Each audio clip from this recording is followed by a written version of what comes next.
সুপ্রিয় দর্শক, আপনারা জানেন যে আমাদের ডিমলা রাজবাড়িতে যে চলাচলের যে রাস্তাটা, সেই রাস্তাটার আসলে একবারে নাজেহাল অবস্থা।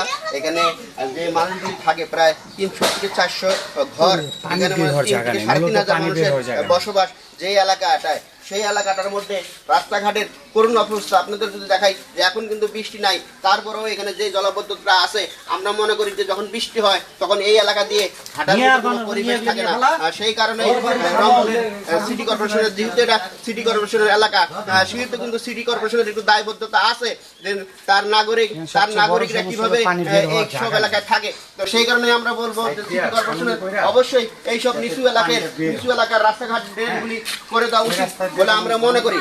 সংঘ যেই ক্লাব আছে অথবা সেই যুব সংঘের পক্ষ থেকে কিন্তু আমাদের, আপনারা জানেন যে অতীতেও আমাদের এই যুব সমাজ তারা কিন্তু মাদকের বিরুদ্ধে অনেক লড়াই করেছে। আপনারা জানেন যে আমাদের যুব সমাজ রংপুর ডিমলা রাজবাড়ির যে যুব সমাজ তারা কিন্তু মাদকের বিরুদ্ধে সবসময় কাজ করে। আমরা গততেও দেখেছি, গততে যখন এলাকায় মাদকের অত্যন্ত নাজুক অবস্থা ছিল, মাদকের যখন ভয়াল একটা গ্রাস ছিল, সেই সময় কিন্তু ডিমলা রাজবাড়ির যে যুব সমাজ তারা কিন্তু মাদকের বিরুদ্ধে কঠিন আন্দোলন করে তুলেছিল। তারা কিন্তু প্রশাসনের হেল্প নিয়ে এটা কিন্তু মাদককে নির্মূল করা হয়েছে।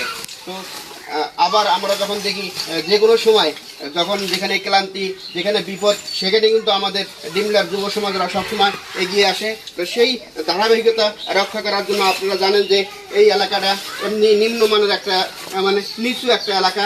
সেই এলাকার মানুষ যখন বৃষ্টি বাদল হয়, তারা দেখেন 2 সাইডে ঘর আছে, তারা কিন্তু 2 সাইডে ঘরে বৃষ্টির সময় তারা ঘরে ঢুকতে পারে না।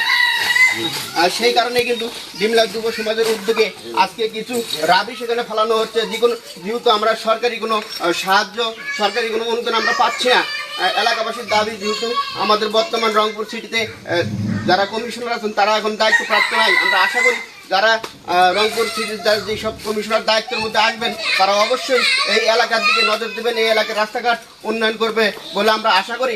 সেই কারণেই বর্তমান যেহেতু তারা ঘরে যাইতে পারছে না, সেই কারণেই ডিমলা যুব সমাজের উদ্যোগে এখানে রাবিশ এবং খোয়া ফেলানো হচ্ছে, যাতে করে তারা এই আপৎকালীন সময়টাতে যাতে তারা বাসায় মাঝামাঝি দেয়, রিপন মাঝামাঝি, পুরো মাঝামাঝি যাবে, সাইডে দেওয়ার দরকার নেই। হ্যাঁ, আসলে ভাই একটু বলবেন আসলে এখানে আপনারা খোয়াটা কি জন্য ফেলাচ্ছেন, একটু বলবেন।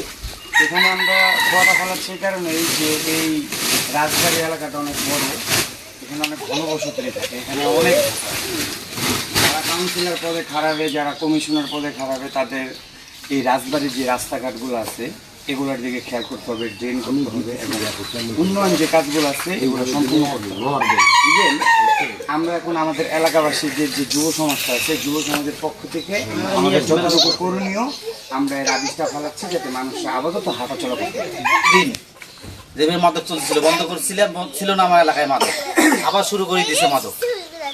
এই যুব সমাজের উদ্যোগে ভালো ভালো ছেলে নিয়ে আবার উদ্যোগটা আমরা নিচ্ছি। মুরব্বী আপনাদের সবার সহযোগিতা কামনা করতেছি। আমি মাদক আমার এলাকায় বিক্রি করতে দেবো না, মাদক চলবে না। এই মাদক ব্যবসায়ীদের উচ্ছেদ করবো ডিমলা থেকে। এটার জন্য সবার হেল্প চাই এবং প্রশাসনের হেল্প চাই। প্রশাসনের দৃষ্টি আকর্ষণ করে কথাটা বলছি, কে কে মাদক ব্যবসায়ী গেছে আমরা চিহ্নিতধারী করে দেবো, এদেরকে যাতে দ্রুত গ্রেপ্তার করে।